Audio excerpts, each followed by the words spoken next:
palestra agora na parte da manhã. O tema da palestra vai ser o cinema novo. Quem vai dar a palestra para a gente é o Adilson Mendes. Ele é mestre da ECA USP, também pesquisador da Cinemateca Brasileira, com trabalho sobre a história do cinema brasileiro.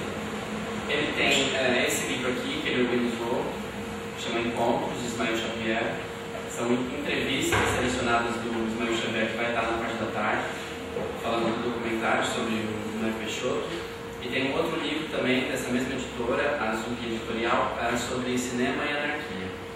Então, inicialmente, ele vai fazer a apresentação, ele vai exibir um curta-metragem, um trecho de um filme, e depois a gente abre o debate para as perguntas, tá bom? Bom dia a todos. Eu queria agradecer a oportunidade de falar aqui sobre o cinema novo, principalmente pelo fato de ser uma iniciativa não acadêmica, então a gente pode falar com um público diferente do que eu estou habituado a falar. Isso, para mim, eu confesso que é bastante prazeroso falar sobre o cinema brasileiro para jovens. Eu acho que é mais instigante do que falar para acadêmicos, estudantes de cinema, enfim. E principalmente se o assunto é o cinema novo. Porque o cinema novo é uma parte privilegiada do cinema brasileiro.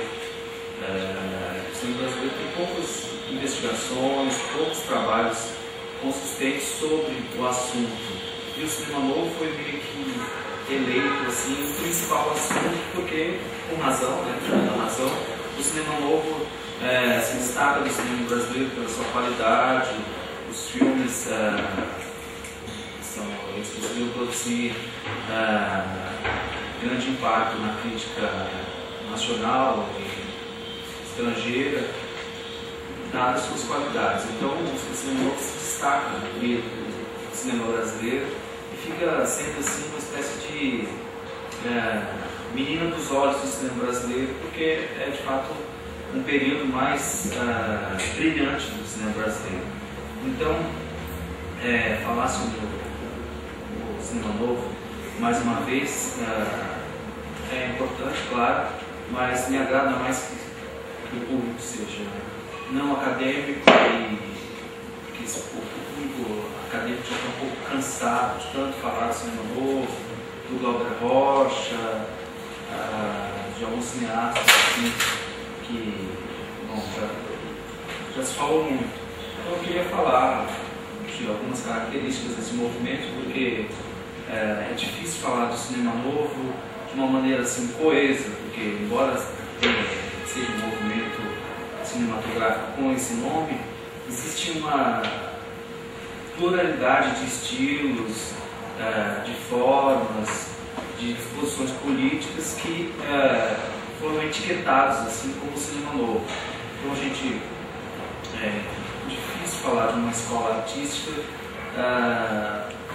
falando de questões genéricas sem entrar propriamente nos filmes e sem comentar cada autor.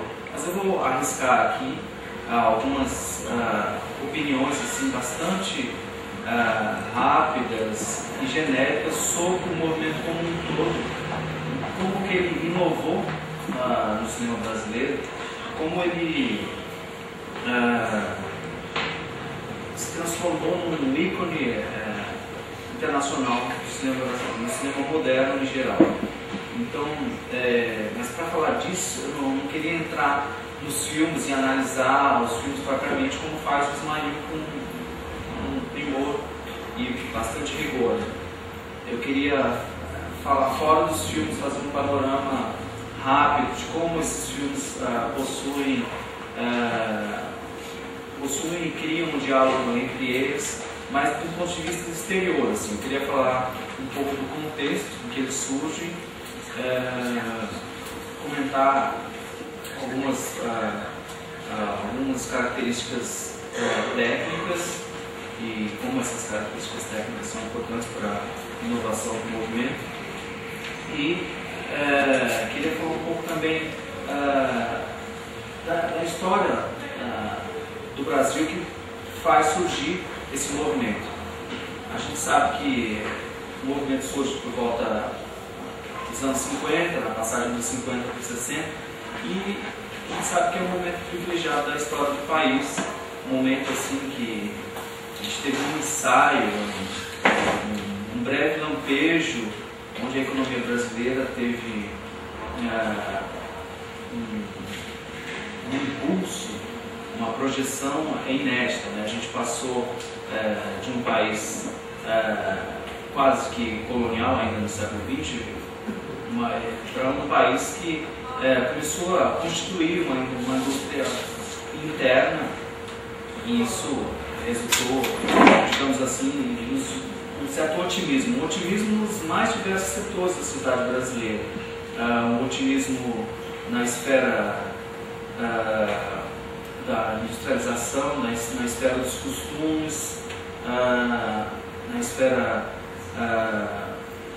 econômica e, claro, na esfera cultural. Era como se o país chegou ao momento onde ele pode sair dessa condição subdesenvolvida e promover um salto qualitativo nas suas relações sociais, na sua industrialização, enfim. Então, esse otimismo é generalizado e, particularmente no setor da sociedade, que é a juventude, vai, de alguma forma, internalizar esse otimismo e tentar transformá-lo politicamente.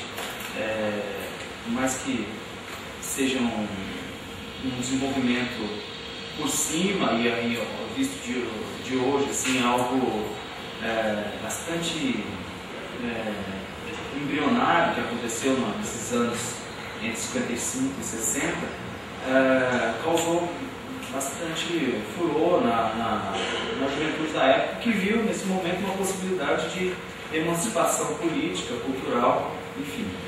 E os jovens do cinema novo são muito atentos a isso. A gente vai ver ao longo dessa exposição, como eles souberam captar o espírito da época e transformá-lo de maneira crítica. Mas o cinema novo também é digamos, um subproduto desse otimismo geral da sociedade brasileira na passagem de 50 para 60, mas também é fruto do desenvolvimento de uma cultura cinematográfica local. E essa cultura cinematográfica local foi promovida principalmente pela crítica do cinema, que se desenvolvia no período, e o desenvolvimento de uma criação de uma cinemateca brasileira. Não sei se todos sabem, mas a Cinemateca Brasileira é uma invenção paulista, né?